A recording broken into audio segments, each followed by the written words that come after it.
ก็จะเฮอพี่น้องเบิ่งบรรยากาศยามแรงๆเด้อพี่น้องเด้อมาวันนี้ก็เห็นแล้วพี่น้องเลยโดดมันยำมากระบอกนะนี่เห็นบ่พี่น้องมันเลนละเลนปลาลูกแล้วมีเห็นเลยหอยลูกบอกก็ในทำมากินเมื่อกี้นี่ตัวนี้นี่คือกลางทางเลยพี่น้อง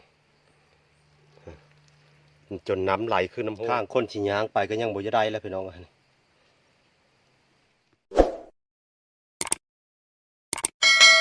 รับสบายดีผู้ติดตามนะครับส้ม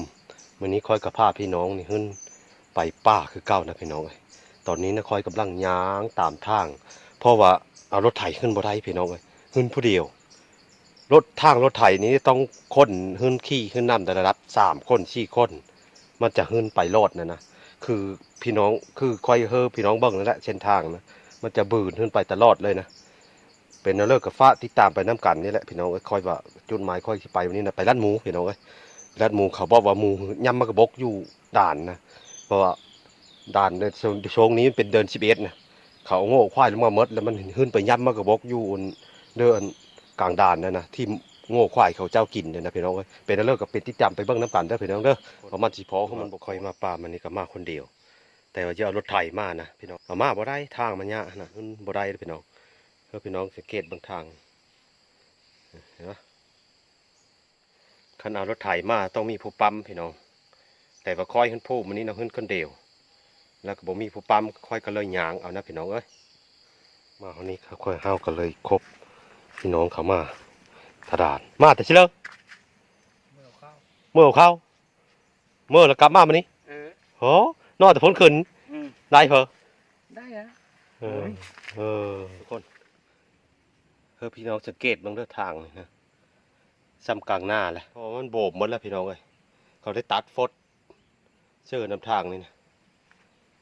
ตัวนี้นี่คือกลางทางเลยพี่น้อง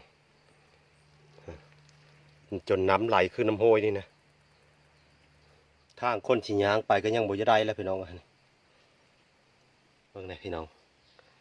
ลำบากเลยได้ทางนะคอยกับบสามารถเอารถไถขึ้นมาได้นะสุดนี้นะเขาก็เลยย่างนี่คือน้ำซางนี่เห็นไหมทางรถไถมันจะไปนี่เลยเนี่ยเห็นบ่หอยรถไถเนี่ยพี่น้องทางพี่น้องทางรถเนี่ย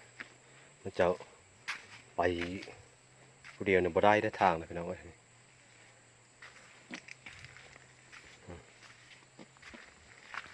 ทางเนี้ยพี่น้องคอยมานำทางก็ได้พบชาวบ้านเขานะพี่น้องเสียงไก่ป้าพบชาวบ้านเขามาตะด่านพบเขาได้พักอยู่อาศัยอยู่ด่านนี่ก็ห่อนำมาสงสัยก็ห่ออยู่กุบกพี่น้องอยู่กุบกทุกคนข้างในทุกคนเสียงข้างในเมื่อกี้พนนี่กุบกนะมันมากินมากบกข้างในเขามากินเมื่อกี้นี่ทุกคนคือว่าคอยมาหอนี้คอยก็เห็นหอยหมูนะพี่น้องเพราะว่าคอยจะมาลัดเบิ่งหมูมาลัดหมูกินมากระบกมาหอดก็เลยเจอเลยหอยมันนะพี่น้องหอยหมูนะพี่น้องนำทางเลยพี่น้องนำทางเลยเพราะว่ามาคนเดียวนะพี่น้องมาคนเดียวเขาจะคอยนำไปนะคอยนำไปมันสิทันมันลูกโบเนี่ยพี่น้องโอ้หมูเวลูโอนนะลูกหอยลูกมันนะพี่น้องหอยเห็นดอกมันรุดกินมีไหมนี่พี่น้องไปเลยรุดกินขี้เดินนะขี้เดินยังว่าคอยสีโอดังกระยันมันละงินเลยพี่น้องตอนนี้นะคอยกำลังนับอยู่มันเฮาปลาจะพันหกแล้วได้พี่น้องคอยสิไป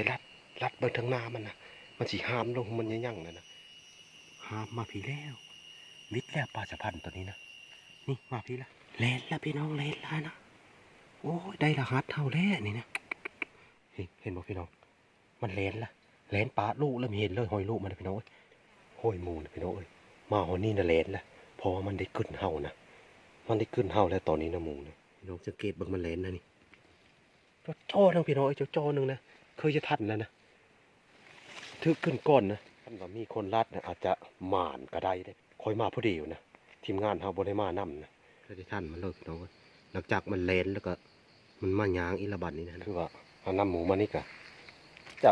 เนี่ยทันมันได้พี่น้องเลยเพราะว่าน้ำพอดีหมูมีผู้รัดนะคอยก็ยังน้ำไปยู่เดี๋ยวนี้นะก็เลยเลิกกับฟ้าที่ตามไปเบิ้งอีนะพี่น้อง หลังจากคอยนำหมูขึ้นมานี่ก็ได้ขึ้นมาฮอดกลางด่านแล้วนะพี่น้องเอ้ยพี่น้องส้มวิวย่ำเทงๆนะพี่น้องว่าคอยก็จะกินข้าวแล้วเดี๋ยวนี้นะแต่ว่าคอยนะครับพี่น้องเบิ่ง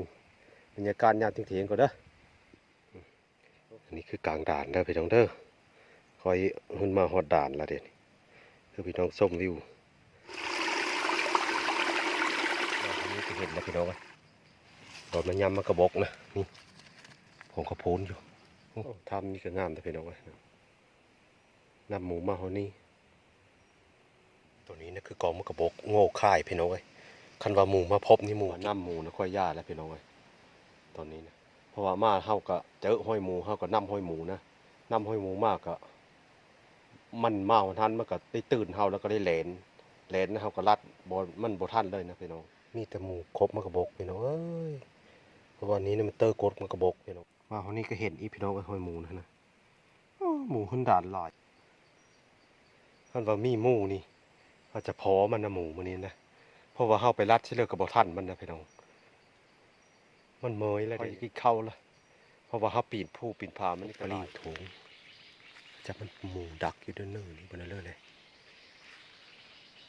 เสียงนะพี่น้องเสียงนกปลีโถงเฮาสิพาไปจอบไปเบิ่ง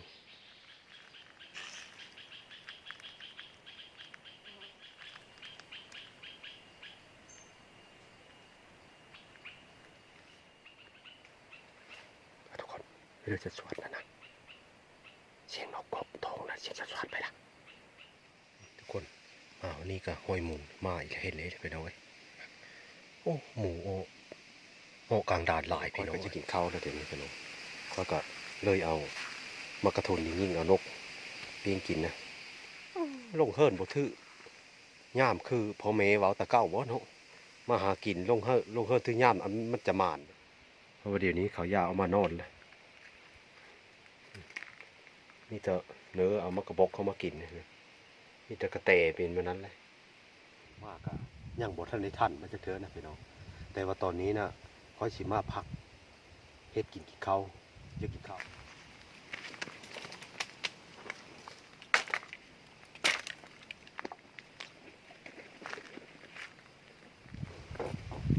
ลมเดือน11มีแตัวห้อยหมูทั้งหมดนำกลางด่านมันยังบ่เจอมันจะเถอะนะมันล่มได้นะมันจังหมูได้ขึ้นไหวพี่น้องไปกับยะบาดนี่พี่น้อง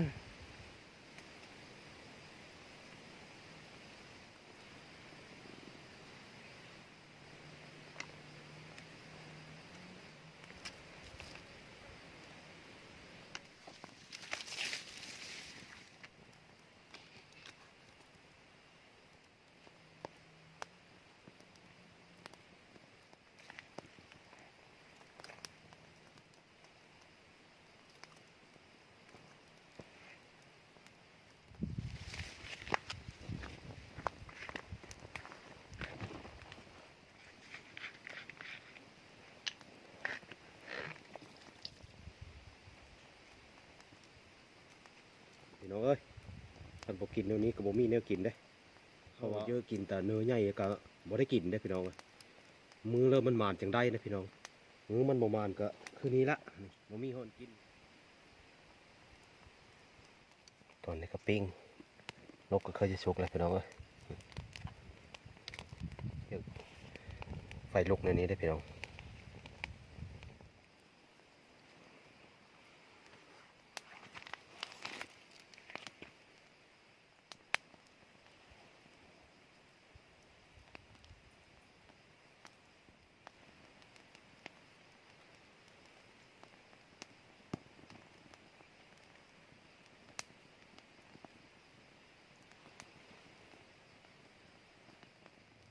ปิ้งนกกินคนเดียวอยู่ด่านพี่น้องเอ้ย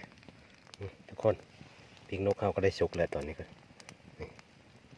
เพราะว่ากินผู้เดียวนะนกน้อยๆนะก็อิ่มนะพี่น้องนะน้อยก็แซ่บนะพี่น้องเพราะเป็นเนื้อป่านะ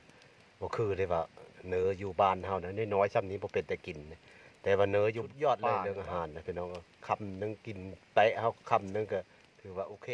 พี่น้องอาหารถ้าพร้อมเรียบร้อยบัดนี้นี่ปิ้งนก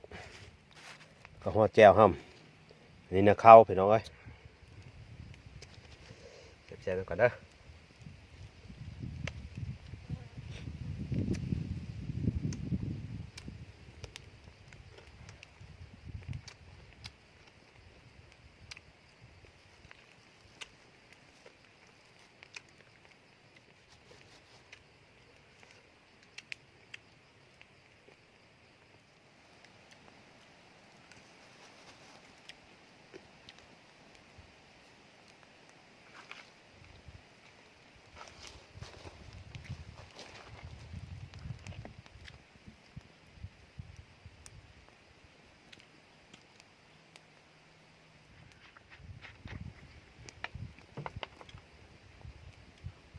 เนอะ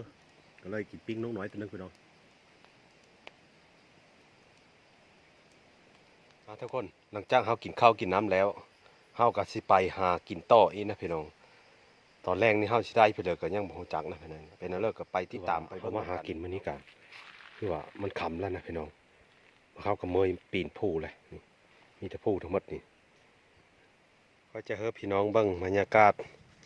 ยามแรงๆเด้อพี่น้องเด้อเบิ่งเมฆตั้งเถาคือฝนจะตกเนาะโอ้ชมวิวยามเชียงแรง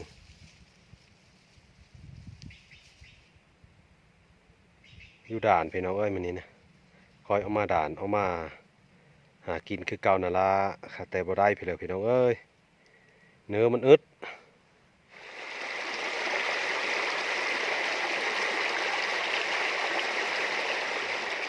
ชมบรรยากาศอีกรอบหนึ่งพี่น้องเอ้ยตามกลางด่านงามพี่น้อง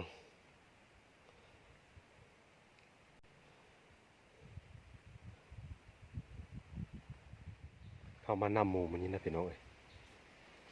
เดี๋ยวนี้มันก็ขำเลยขำมาแล้วฮอด4 โมงแล้วคอยก็เลยย่าละมันบ่ทันมันนะพี่น้องเพราะว่ามานํผู้เดียวนะนํไปจะทันแล้วพอมันก็ถือขึ้นเฮามันก็ได้แล่นไปเพราะมันบ่มีผู้รัดนะพี่น้องเอ้ยสำมาเฮานี้ค่อยก็ขอปิดคลิปแบบนี้เนาะนี่คลิปหน้าพอกันใหม่ขอขอบมกขอบเจอผู้ติดตามนะครับส้มแต่ต้นมาจนจบเด้อพี่น้องเด้ออีกอาการหน้าโอกาสหน้านี่พอกันใหม่สบายดีพี่น้องเด้อ